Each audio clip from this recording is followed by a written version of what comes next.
Innal malaikata, sungguhnya malaikat tidak masuk ke dalam rumah kalau di rumah itu ada berhala, patung.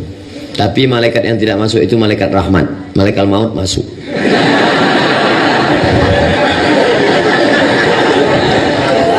Kalau salat qada diperbolehkan, apa dalilnya? Falyusalliha idza dzakaraha. Falyusalliha idza dzakaraha. Man nama, siapa yang tertidur, au nasiya atau terlupa, falyusalliha idza dzakaraha. Hendaklah dia menunaikannya ketika dia ingat. Ini dalil qada. Itu kan kalau tertidur dan terlupa. Bagaimana kalau memang dulu preman memang sengaja melupakan? Apa kata Imam An-Nawawi dari mazhab Syafi'i? Sedangkan tertidur dan terlupa saja di qada, apalagi sengaja. Di situ pengambilan dalilnya. Jadi jangan mengambil dalil tekstual nasion. Ditempelengnya bapaknya. Kenapa kau tempeleng? Yang dilarang kan mengatakan fala taqul lahuma uff. Yang enggak boleh mengatakan kalau nempeleng boleh.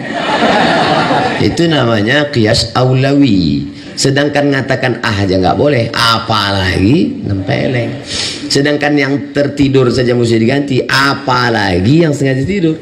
Sepakat 4 mazhab, paling tua Hanafi, nomor 2 Maliki, nomor 3 Syafi'i, nomor 4 Hambali, bahwa solat yang tinggal dulu mesti diqadha. La kafarata laha illa dzalik. Tidak ada yang bisa menebusnya kecuali solat. Solat yang tinggal tidak bisa ditebus dengan bangun masjid. Bapak kok nggak solat, masjid bisa dibangun? Tak bisa. Solat yang tinggal tidak bisa ditebus dengan umrah. Labbaik Allahumma labbaik, utang solat lunas, nggak bisa. Tapi ada ustadz yang ceramah katanya solat itu bisa cukup istighfar saja. Itu bukan 4 mazhab, dia keluar dari 4 mazhab. Namanya Imam Ibnu Taimiyah. Kata Ibnu Taimiyah tak perlu solat, cukup istighfar saja. Pak Ustadz, apa hukumnya seorang yang ketagihan dengan selfie? Soalnya zaman now kayaknya nggak afdal kalau setiap momen nggak difoto. Ambil foto dari depan sekali, dari samping sekali, ambil foto sekali, ambil foto luar dari atas sekali, share. Sampaikan ke seluruh alam semesta, begini orang di Sukabumi memperingati Maulid Nabi. Begini orang di pesantren Az-Zainiyah memuliakan ulama. Untuk syiar dakwah, oke. Jadi Facebook, Twitter, BBM, WhatsApp itu untuk syiar dakwah, sebagai alat propaganda dakwah, boleh, silakan. Tapi kalau habis waktu gara-gara untuk selfie, setiap hari selfie, sambil masak selfie, sambil makan selfie, habis makan selfie, masuk makan selfie, buang makanan pun selfie. Ini gimana ini? Pose-posenya pula tidak mendidik. Ini tidak betul. Oleh sebab itu ibu-ibu yang ramai-ramai menunjukkan kami baru aja pengajian. Inti pengajian tadi adalah pertama tentang maulid, kedua tentang manaqib, ketiga tentang haul, ketiga tentang 4 milad. Boleh untuk syiar dakwah. Jamaah-jamaah bisa kenal sama saya dari mana? Ya dari Facebook, Twitter, BBM, WhatsApp. Kalau di satu daerah ada orang nggak kenal sama saya, dapat diyakini bahwa di situ tidak ada signal.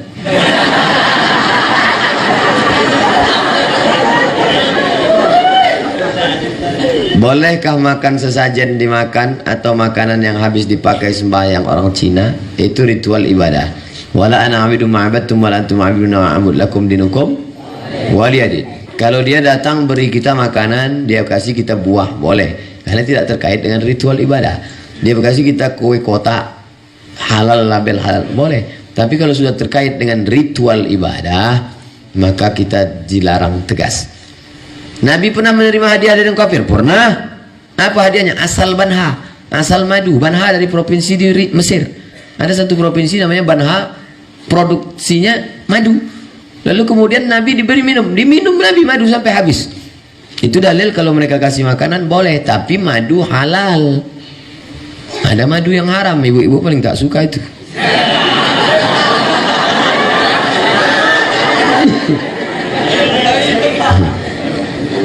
Katanya kalau mau ngetes madu itu asli apa tidak, bawa pulang ke rumah. Kalau istri marah, asli itu katanya.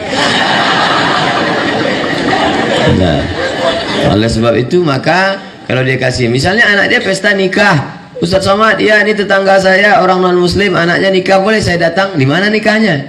Di gereja? Nggak boleh, karena ada ibadah ritual. Nikahnya di hotel, silakan datang. Sampai di sana ucapkan selamat, selamat mentu hidup baru. Jangan barakallahu lakum wa baraka alaikum wa jama'a. Itu doa untuk Islam. Dah, habis itu acara makan boleh kami makan, boleh. Tapi dengan syarat ada 2 kemah, Islamic food. Yang ini kafir food. Kamu makan di sini tempat Islam, cateringnya catering Islam. Jangan mampir, nanti habis makan sini dia mampir ke sini. Loh, itu non muslim. Aku nggak makan dagingnya, kuahnya aja dikit ya.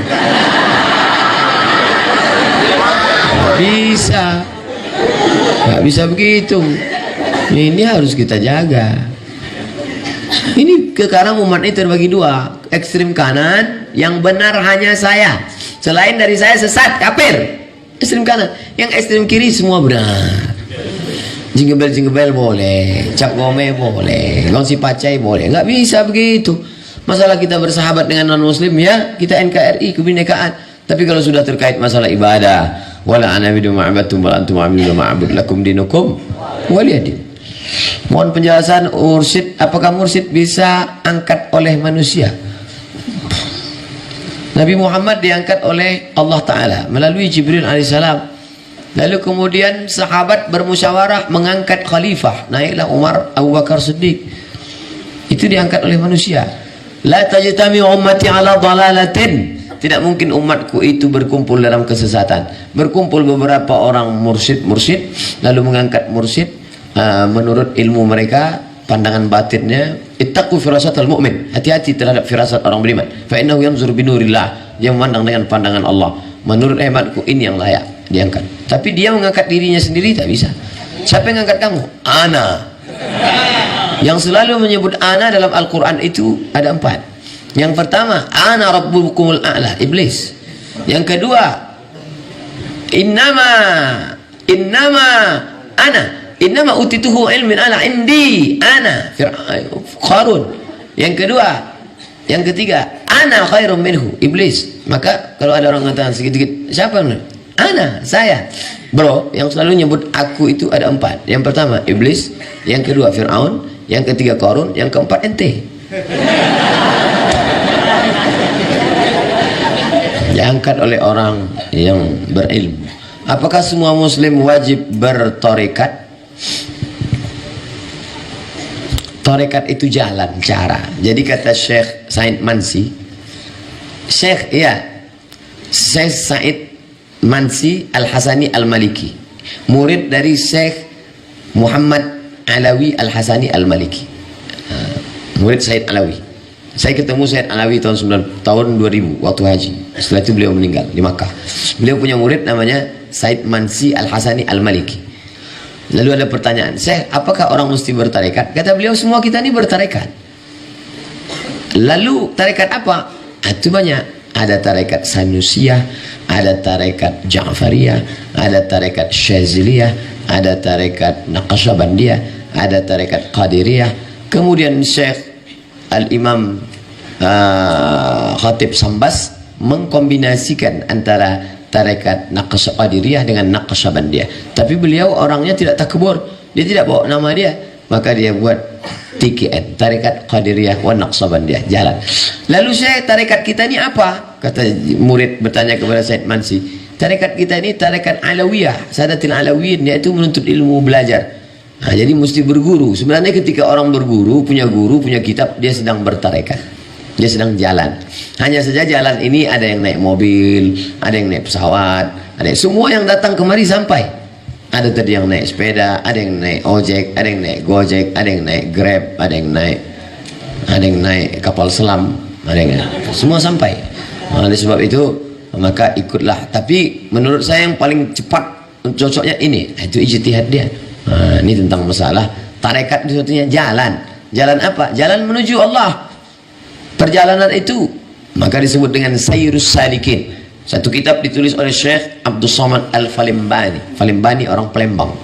Sayrus Salikin, perjalanan para salik, jalan menuju Allah Subhanahu wa taala. Sampai akhirnya dia diundang oleh Allah. Ya ayyatuhan nafsul mutmainnah, irji'i ila rabbiki radiyatan mardiyah, fadkhuli fi ibadi. Nanti kau akan masuk bersama hamba-hambaku.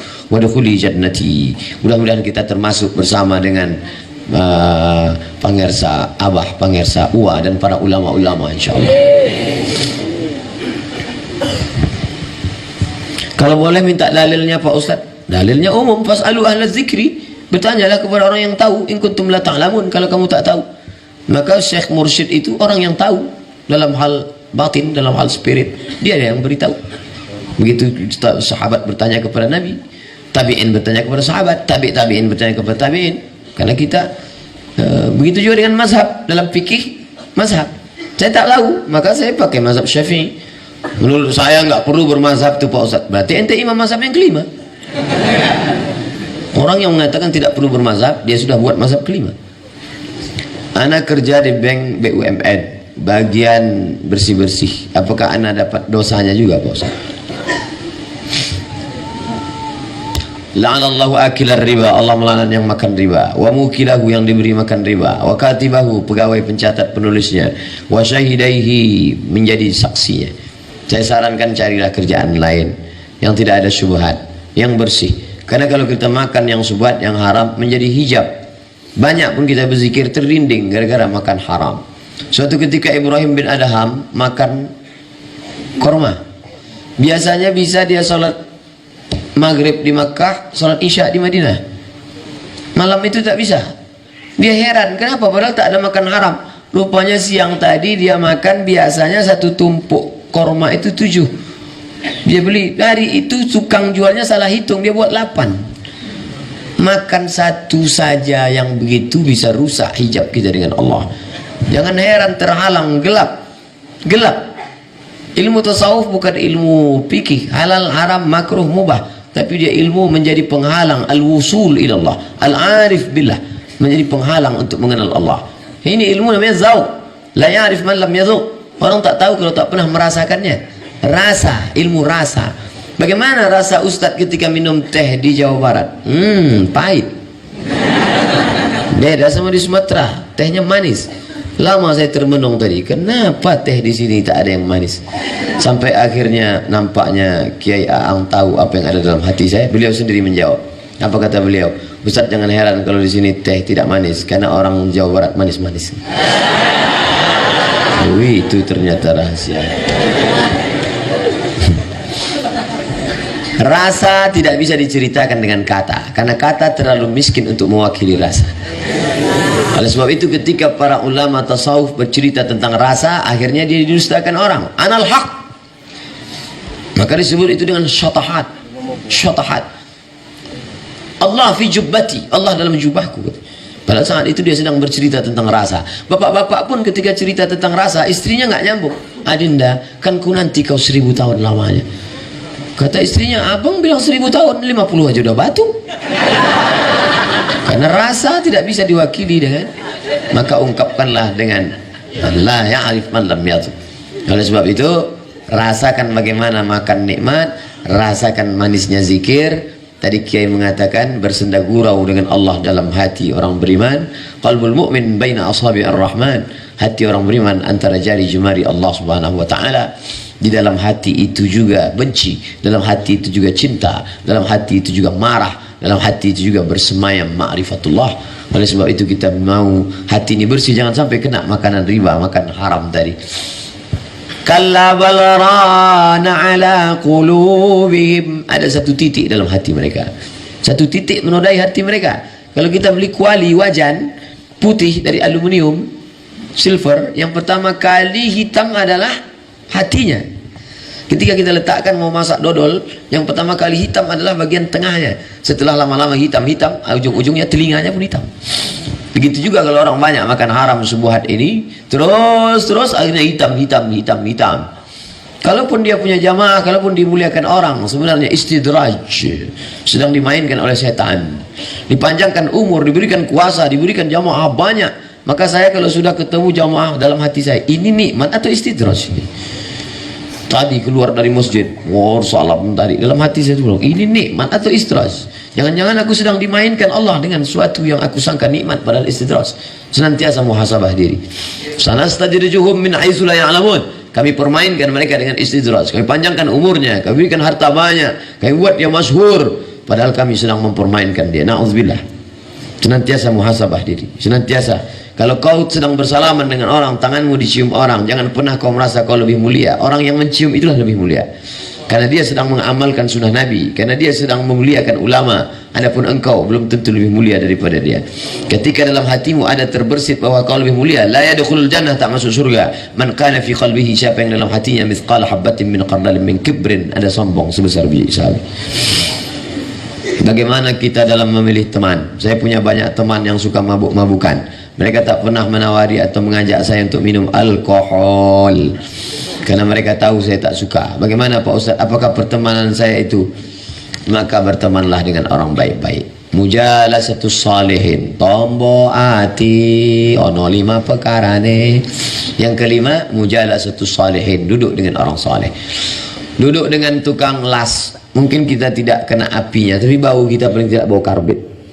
Duduk dengan tukang minyak wangi, paling tidak kena. Kami dulu waktu kuliah di Mesir, setiap mau pergi ke masjid, mampir ke tempat tukang minyak wangi. Agak 3 toko lah mampir, dapat minyaknya. Haji. Halal. Kalau masuk kita ke tempat tukang ikan, ikannya tak dapat, bau ikannya dapat. Oleh sebab itu jangan sampai saya mau ngajak mereka Pak Ustaz. Apakah kau kuat? Kalau kau kuat, oke, lanjutkan. Kalau tidak, jangan sampai engkau seperti tukang pancing dilirikan ikan. Kau sangka kau akan mancing dia, ternyata ikan paus, kau dimakannya. Hati-hati. Apa hukum yang memelihara anjing Pak Ustaz? Maniqtana kalban. Siapa yang memelihara anjing? Bukan anjing untuk berburu rusa, untuk makan. Bukan pula anjing untuk menjaga kebun, tanaman, takut diambil babi. Hanya untuk hobi melihara. Dikurangi 1 hari amalnya sebesar Bukit Uhud. Bukit Uhud itu panjangnya 7 km. Begitu. Memerah dia kalau petang disinari matahari. Tegak di atas Bukit Jabal Rumat, tempat pemanah, lihatlah Bukit Uhud. 1 hari amalmu dikurangi 7 km. Sementara amalmu sebesar bisul. Berarti kau setiap hari min. Apakah benar jika kita melihara anjing setiap hari kita akan dikurangi? Betul. Ada satu lagi. Kenapa setiap membaca dari wadduha pakai takbir? La ilaha illallah wallahu akbar. Bismillahirrahmanirrahim wadduha. Karena ketika itu lama wahyu tidak turun. Sampai-sampai Ummu Jamil, istri Abu Lahab, mengejek, wadda'aka syaitan. Muhammad, setanmu sudah meninggalkan engkau. Dijawab Allah, ma wadda'aka rabbuka wa ma qala. Allah tidak meninggalkanmu. Bertakbir Nabi ketika turun surat Ad-Duha. Allahu Akbar. Nabi senang turun surat Ad-Duha. Jibril, kenapa lama betul engkau turun? Sampai aku diejek istri Abu Lahab. Aku lama turun karena ada bangkai anak anjing di bawah tempat tidur. Sampai akhirnya Khawlah mengambil dengan batang sapu. Bangkai anak anjing saja Jibril tak mau turun, apalagi anjing herder 2 ekor. Apakah malaikat itu takut sama anjing? Malaikat tidak takut sama anjing, tapi malaikat tidak mau satu majelis dengan najis. Malaikat besar, uli ajniatin, punya sayap, masna 2 sayap, wasulasa 3 sayap, warubah 4 sayap. Anjing kecil, disentilnya aja pingsan anjing. Baru dia berteriak aja mati itu anjing. Semoga sehat selalu Pak Ustaz. Amin. Kami mencintaimu. I love you too.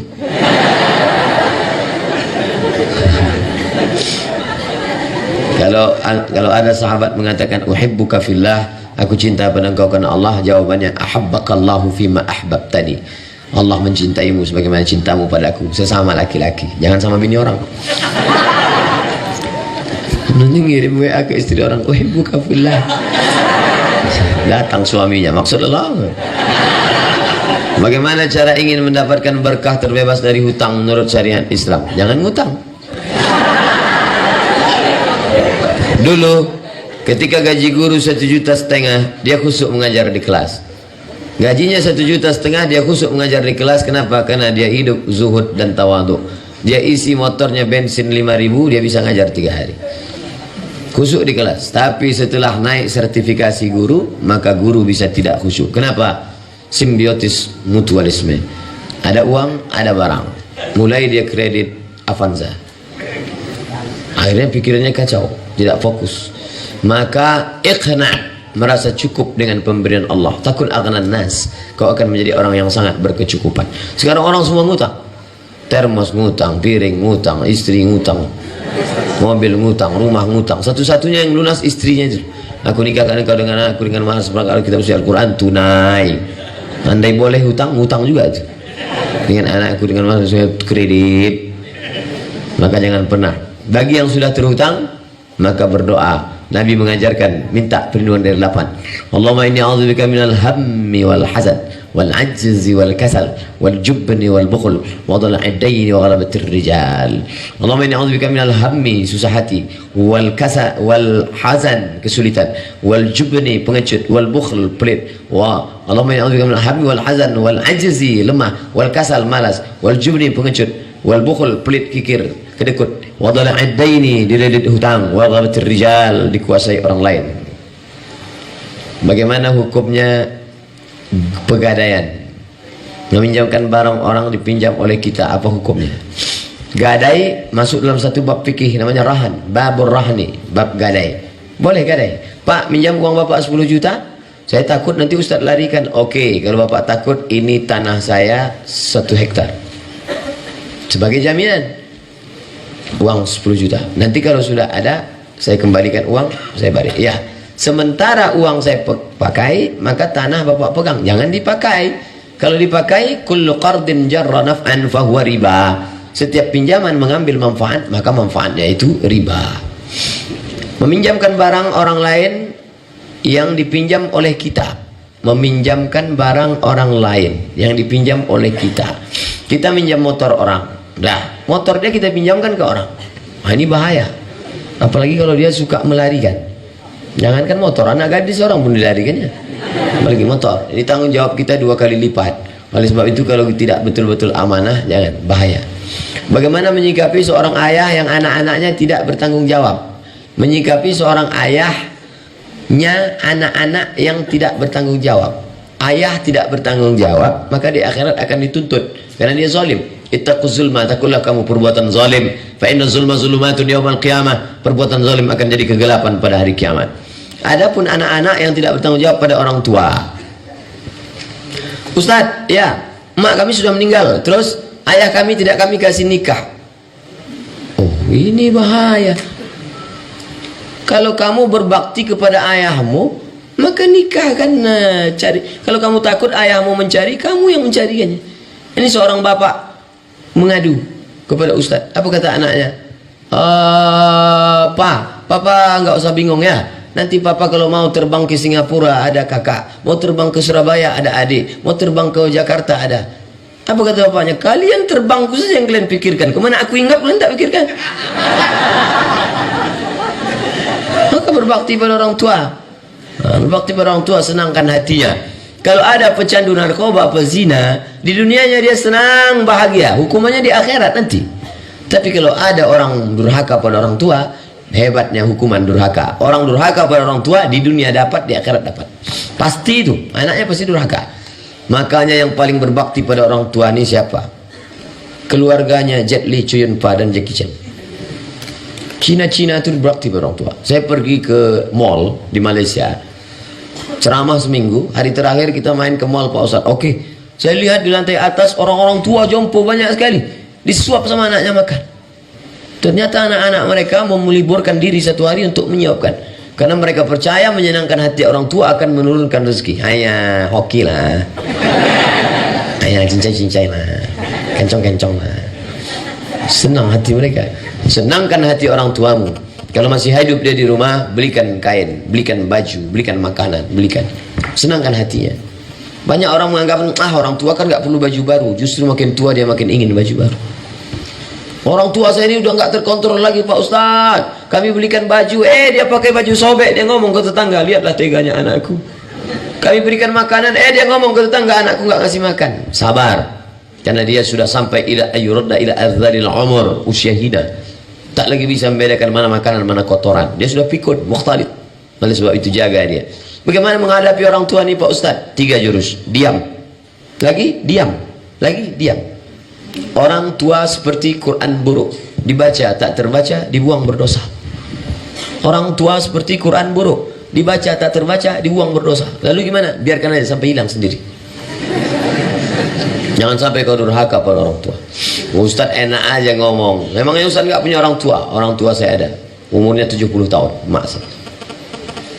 Dia tak pernah manggil saya Ustaz. Mat. Senangkan hatinya. Kita tak pernah tua di depan orang tua. Kita walaupun sudah 40 tahun umur saya, di hadapan orang tua itu tetap anak yang baru pandai berjalan, yang sedang lucu-lucunya dulu. Maka jangan pernah kita menceramahi orang tua kita. Jangan mentang-mentang udah ngaji, mentang-mentang udah ustaz panggil orang tua, papa, mama sini, assalamualaikum warahmatullahi wabarakatuh. Jangan.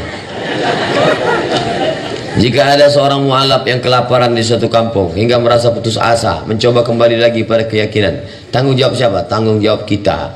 Makanya setelah kita Islamkan dia, bukan sekedar kasih kain sarung, kasih mukena, buatkan mu'alaf center. Di Pekanbaru kita buat mu'alaf center, ada pengajiannya, ada buka bersama, diberi buku, diberi kajian. Ada absennya. Dia Syanu kemana posisinya sekarang? Masih Islam atau sudah murtad? Syanu gimana? Nah, ini. Kalau tidak, ini tanggung jawab kita semua bersama. Jangan sampai setelah itu dia hilang, tiba-tiba dia kembali ke agama yang lama. Na'udzubillah. Ayyadiyallahu bika rajulan wahidan khairum min humurin na'am. Satu orang dapat hidayah karenamu lebih baik daripada seekor unta yang merah, kendaraan termahal zaman Nabi. Satu orang dapat hidayahmu. Ini dulu negeri bukan mayoritas orang santri, tapi mayoritas orang-orang tidak baik. Kemudian berapa orang dapat hidayah karena Kiai Haji Zainul Abidin Bazul Ashab tiba-tiba menjadi negeri santri. Maka ini menjadi pelajaran penting buat kita santri-santri, tanamkan keyakinan, baca biografi Tuan Guru, baca biografi Pangersa baca biografinya, bawa tenang. Itulah gunanya kita baca, kadang kita lupa. Makanya baca manaqib. Untuk apa? Membangkitkan semangat kita lagi bahwa oh ternyata dia dulu kemari. Ini pesantren langsung besar begini atau gimana? Dulu hanya bangunan kecil Pak Ustaz. Kemudian berkembang menjadi 8 hektar, akan ada perluasan tanah. Dari mana didapat bangunan mewah, megah, besar, cantik seperti ini? Dari mana? Perjuangan panjang. Maka ini semua harus kita jadikan sebagai cambuk dalam diri kita. Bagaimana hukumnya seorang murid mencium tangan guru mursyidnya, sedangkan mereka bukan mahram? Begitu pula dengan sesama rekan. Tadi beberapa jamaah bersalaman dengan saya, dia kasih kain.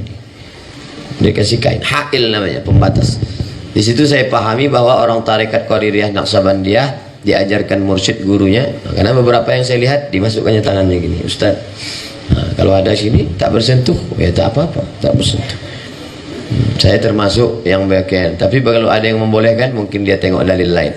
Tapi dari beberapa yang bersalaman tadi saya lihat dia pakai berarti ternyata diarahkan untuk wallahu a'lam bishawab.